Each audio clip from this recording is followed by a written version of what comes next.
Meskipun tadi hanya kesepian. Sepi, menyalahkan diri sendiri, stres, dan mati. Resiko kematiannya tinggi. Oke, baik. Ya, semoga teman-teman yang sedang sendirian tidak kesepian. Ada yang punya perspektif seperti ini. Punya perspektif bahwa kesepian itu lahir sebenarnya karena ada keinginan untuk dipahami yang tidak terpenuhi. Kenapa kok setiap orang punya titik sepinya sendiri? Karena dalam hidup pasti ada hal di mana kita ingin dipahami dan orang lain tidak bisa memahami kita. Dan kita jengkel, dan kita kecewa, dan kita marah, dan kita merasa diabaikan dan lain sebagainya. Di titik itu kita merasa kesepian. Mau saya gini loh, kok teman-teman itu enggak paham-paham sih. Itu kan kita jengkel. Keinginanku itu seperti ini loh, kok teman-teman enggak peduli sih. Itu kan terus kita jengkel. Di situ kita merasa kesepian. Makanya katanya Carl Jung yang dulu pernah kita bahas, kesepian tidak datang karena tidak adanya orang di sekelilingmu, namun karena engkau tidak mampu mengungkapkan segala yang menurutmu penting. Ada hal penting ingin kita ungkapkan, tapi orang lain tidak paham-paham. Orang lain tidak mau tahu, tidak mau mengerti. Akhirnya kita merasa sendirian.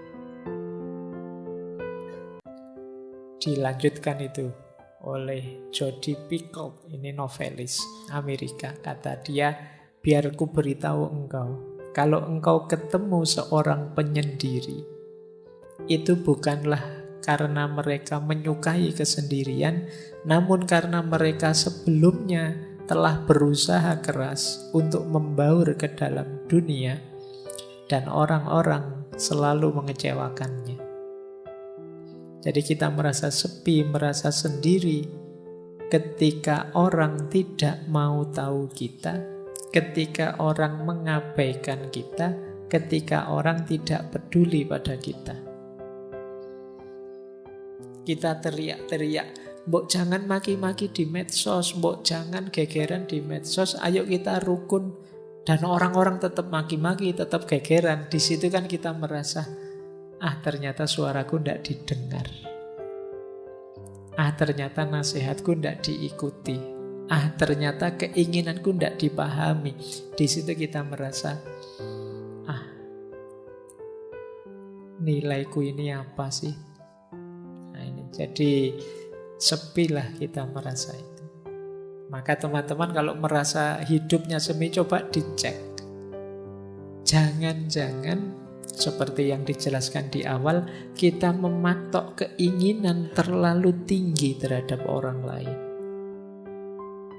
Kita ingin orang lain paham kita ingin orang lain suka pada kita ingin orang lain peduli pada kita ingin orang lain memperhatikan nasihat kita. Dan ketika keinginan ini tidak terpenuhi, kita merasa asing, kita merasa sepi.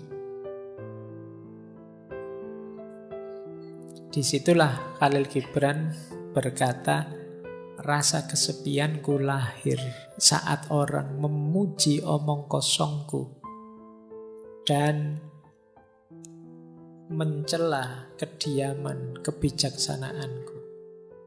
Dia merasa sepi karena kalau saya ngomong kosong yang aneh-aneh yang tidak penting, kok malah dipuji oleh orang. Semuanya nge-like, semuanya suka, padahal itu cuma isinya prank-prank yang tidak jelas. Tapi pas saya serius ngomong yang mantep-mantep, atau saya diam dalam rangka bijaksana, orang malah mencelaku.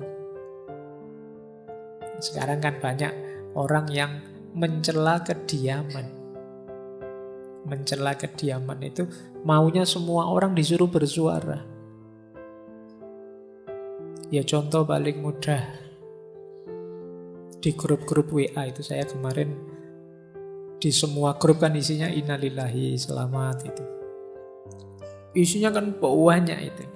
Seolah-olah yang tidak mengucapkan dan tidak nulis di WA dianggap sesuatu yang tercela. Padahal mungkin yang tidak ngirim WA itu yang serius berdoa, ngirim Fatihah, mendoakan.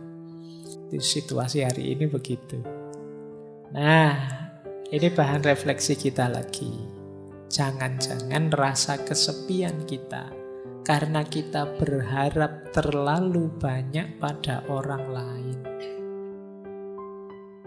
Akhirnya kita kecewa, akhirnya kita merasa marah, merasa tersisih, merasa tidak dipedulikan. Kalau memang ini masalahnya, saatnya kita berhenti terlalu berharap pada orang lain. Ayo bahagia dengan diri kita. Kenapa? Karena rasa kesepian yang membelit diri kita itu bahaya secara psikologis. Ini saya ambilkan dari satu penelitian yang menjelaskan rutenya orang kesepian.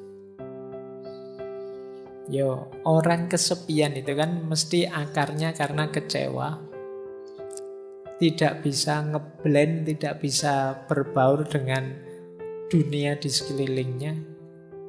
Biasanya orang ini terus menyalahkan dirinya sendiri.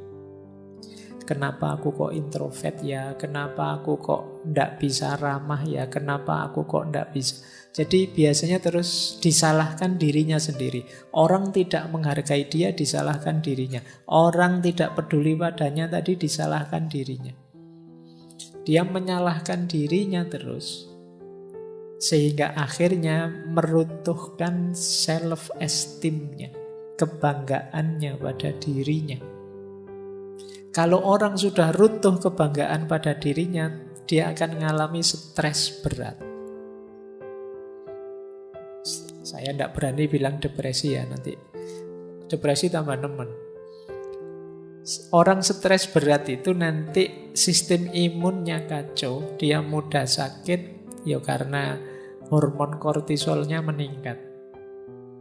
Tidak enaknya di penelitian itu disebut resiko kematiannya tinggi.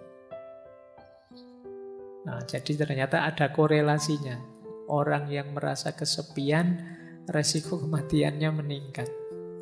Di penelitian itu disebut ya, stres berat itu setara dengan merokok 1 bungkus per hari.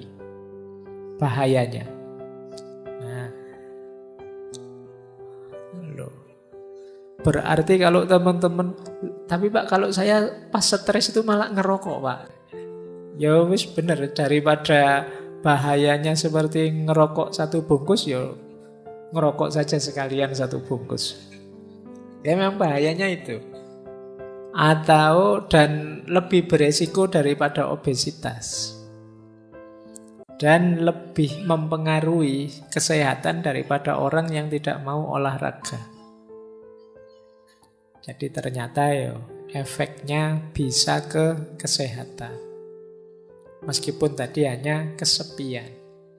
Sepi, menyalahkan diri sendiri, stres, dan mati. Resiko kematiannya tinggi. Oke, baik. Ya semoga teman-teman yang sedang sendirian tidak kesepian. Kalau kesepian, jangan selalu menyalahkan diri sendiri. Kesepian tidak apa-apa asal gembira. Senang, menikmati. Alhamdulillah ya Allah, aku sendirian, tidak ada yang ganggu. Alhamdulillah sepi sekarang.